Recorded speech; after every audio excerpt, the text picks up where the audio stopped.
लोग जागरूक होइए। जिस तरीके से दलित के नेता ही दलितों के अधिकार छीनने के लिए आतुर हुए पड़े हुए हैं, जिस तरीके से हाइब्रिड दलितों को बाजार में ला करके टिकट दिया जा रहा है। कौन हाइब्रिड दलित? हाइब्रिड वही है जो अपने है दलित, शादी कर रहा है फॉरवर्ड से, अपने समय आ रहा है। वो लोग भी आपके यहाँ आएंगे जो आपका छुआ हुआ पानी नहीं पीते हैं।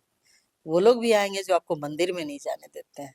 तो ये लोग उन्हीं लोग के साथ है। किसी के वोट बैंक पे डाका नहीं डालेंगे। वो बीजेपी को चेतावनी और उनको धमकी देने के लिए कार्यक्रम कर रहा है। जी किसके हितैषी हैं, किसके हिमायती हैं? वैसे लोगों के हिमायती हैं जिसके साथ हैं डबल इंजन की सरकार में, जो केंद्र में बैठे हुए माननीय मोदी जी। उनके राज्य में जब दलित समाज के लोग शादी के टाइम में घोड़े पे बैठ के जाते हैं तो उनकी क्या हालत की जाती है। सबसे ज्यादा संख्या में विधायक चुन के आएंगे महागठबंधन ज्यादा की से ओर ज्यादा से। कहाँ चुनेंगे? जो हमारा सीमित जगह उसी में से न चुनेंगे हम लोग, लेकिन अधिक से अधिक हमारे गठबंधन के लोग चुनाव जीत के आएंगे इस बार। कांग्रेस विधायक प्रतिमा दास हमारे साथ हैं। दलित किसके साथ हैं? जीतन राम मांझी दलित समागम कर रहे हैं। एनडीए के ही एक और दलित समाज के बड़े नेता हैं चिराग पासवान। दलित कांग्रेस के साथ हैं, हम के साथ हैं, एनडीए के साथ हैं, महागठबंधन के। देखिए नरोत्तम जी, चुनाव का वर्ष है। हर आदमी चाहेगा दलितों को प्रलोभन देना। दलितों को कल भी हमने रविदास जयंती के अवसर पर ये अपने भाषण में लोगों को बताया है। खासतौर से इसमें रविदास समाज और अन्य भी दलित समाज के लोग आए थे कि चुनाव का समय आ रहा है। वो लोग भी आपके यहाँ आएंगे जो आपका छुआ हुआ पानी नहीं पीते हैं। वो लोग भी आएंगे जो आपको मंदिर में नहीं जाने देते हैं। तो ये लोग उन्हीं लोग के साथ है जो लोग मनुवाद को और जो संविधान को नहीं मानते हैं। मांझी जी किसके हितैषी हैं, किसके हिमायती हैं? वैसे लोगों के हिमायती हैं जिसके साथ हैं डबल इंजन की सरकार में, जो केंद्र में बैठे हुए माननीय मोदी जी। उनके राज्य में जब दलित समाज के लोग शादी के टाइम में घोड़े पे बैठ के जाते हैं तो उनकी क्या हालत की जाती है? मार पिटाई की जाती है। उनको घोड़ा पे चढ़ के शादी नहीं करने दिया जाता है। बिहार में चले आइए, अभी तो प्रधानमंत्री आवास योजना का, मुख्यमंत्री आवास योजना का सर्वे चल रहा है।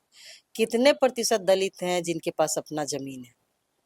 जमीन नहीं है तो उस पर क्यों नहीं बात हो रही है? दलित समागम करती हैं तो इसके लिए कोई बहुत बड़ी बात नहीं। चुनाव है, बुलाइएगा तो आइए जाएगा भाई। जहाँ 20% दलितों की आबादी है 114 करोड़ में, तो 5-10 हजार आदमी आइए जाएगा तो उससे क्या फर्क पड़ता है?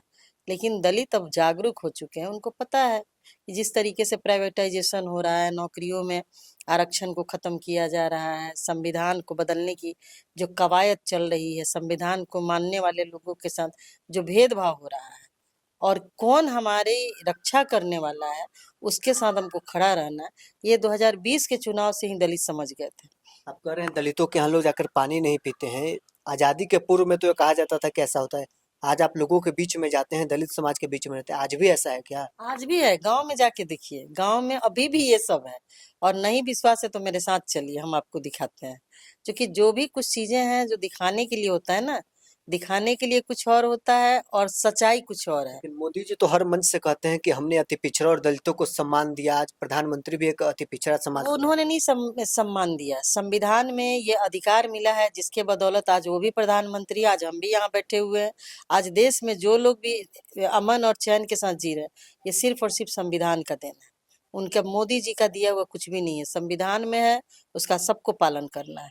हाँ, ये अलग बात है कि वो जब पावर में आए हैं तो संविधान को बदल रहे हैं, लोगों के अधिकारों का हनन कर रहे हैं। किस तरीके से लोगों को दबाया जाए उसकी कवायद चल रही है।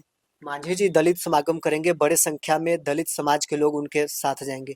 कांग्रेस और राजद के वोट बैंक पर भी वो डाका डाल रहे हैं। देखिए, किसी के वोट बैंक पे डाका नहीं डालेंगे। वो बीजेपी को चेतावनी और उनको धमकी देने के लिए कार्यक्रम कर रहे हैं कि हमारे साथ दलित है। अब वो हो सकता है कि उनका रिश्तेदारी में 2-4 आदमी छूट गए होंगे जिनको पिछले बार टिकट नहीं दिलाए होंगे, इस बार उसको पूरा करेंगे। परिवार के और लोगों को टिकट देंगे, हाँ, आपका ये? वही करेंगे। दलित में उनके यहाँ है कौन, किस जात को टिकट देते हैं? दलित मतलब एक माझी समाज नहीं ना होता है, परिवार का आदमी नहीं ना होता है। तो वो अभी उनके कुछ लोग छूटे होंगे जिनको इस बार सेटल करना होगा, इसलिए ये कार्यक्रम कर रहा है। एक और सवाल है कि चिराग पासवान दलित समाज के बड़े नेता हैं, एनडीए का हिस्सा है। क्या ये नूरा कुश्ती दलित समाज के बड़े नेता बनने के लिए एनडीए के अंदर है, चिराग और मांझी के बीच में है? देखिए, आपके चैनल के माध्यम से हम दलित समाज को कहेंगे कि भाई अब आप लोग जागरूक होइए। जिस तरीके से दलित के नेता ही दलितों के अधिकार छीनने के लिए आतुर हुए पड़े हुए हैं, जिस तरीके से हाइब्रिड दलितों को बाजार में ला करके टिकट दिया जा रहा है। कौन हाइब्रिड दलित? हाइब्रिड वही है जो अपने है दलित शादी कर रहा है फॉरवर्ड से, अपने है दलित शादी कर रहा है बैकवर्ड से। तो हमारा तो एकदम सीमित संसाधन है और उन सीमित संसाधनों में आरक्षण जो मिला उसको ये समाप्त करने का एक बहुत अच्छा तरीका लोगों ने अपनाया है। ऐसे लोगों से आने वाले विधानसभा में मैं अपने समाज और दलित समाज के लोगों से ये अपील करती हूँ आपके चैनल के माध्यम से कि वैसे लोगों को सबक सिखाने की जरूरत है। एसडीपीआर की ओर आपका इशारा है? किसी के इशारा नहीं है, जो लोग हाइब्रिड दलित को लॉन्च कर रहे हैं उनके खिलाफ है ये मुहिम मेरा। एक और सवाल है कि नीतीश कुमार हर मंच से अब ये कहने लगे हैं कि 5 से पहले क्राइम का ग्राफ बिहार में बढ़ा हुआ था, हम आए हैं तो क्राइम का ग्राफ कम किए हैं, भ्रष्टाचार पहले होता था उन सारी चीज़ों को हम बंद कर दिए हैं। अब दलित समागम एनडीए की ओर से किया जा रहा है, मांझी जी कर रहे हैं और कई कार्यक्रम कार्यकर्ता सम्मेलन एनडीए के हो रहा है।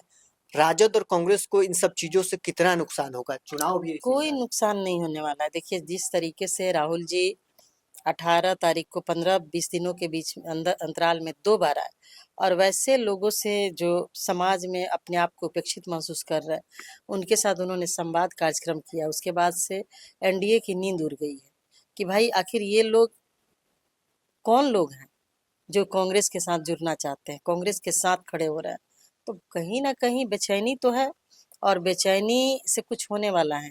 ये लोग इसी तरह बेचैनी में रहेंगे और 25 में जो है जनता दलित समाज इनको सबक सिखाए। वो तो 20 में ही सबक सिखा दिया था, लेकिन जिस तरीके से रिजल्ट का घोटाला हुआ, वोट घोटाला हुआ और उसमें हम लोगों की सरकार बनते बनते रह गई, इस बार वैसा नहीं होगा। इस बार भी दलित समाज से ज्यादा संख्या में विधायक चुन के आएंगे महागठबंधन ज्यादा की से ओर ज्यादा से? कहाँ चुनेंगे, जो हमारा सीमित जगह उसी में से न चुनेंगे हम लोग, लेकिन अधिक से अधिक हमारे गठबंधन के लोग चुनाव जीत के आएंगे इस बार। तो चलिए, कांग्रेस विधायक प्रतिमा दास हमारे साथी। दलित किसके साथ हैं? जीतनराम मांझी दलित समागम कर रहे हैं, चिराग पासवान भी दलित समाज के बड़े नेता हैं, एनडीए के हिस्सा हैं। क्या ये जीतनराम मांझी सीट बंटवारों को लेकर प्रेशर पॉलिटिक्स कर रहे हैं या वो दलितों को एकजुट करने के लिए कार्यक्रम कर रहे हैं? बहरहाल इस क्रम में इतना ही। आप बने रहे न्यूज़ 4 नेशन के साथ।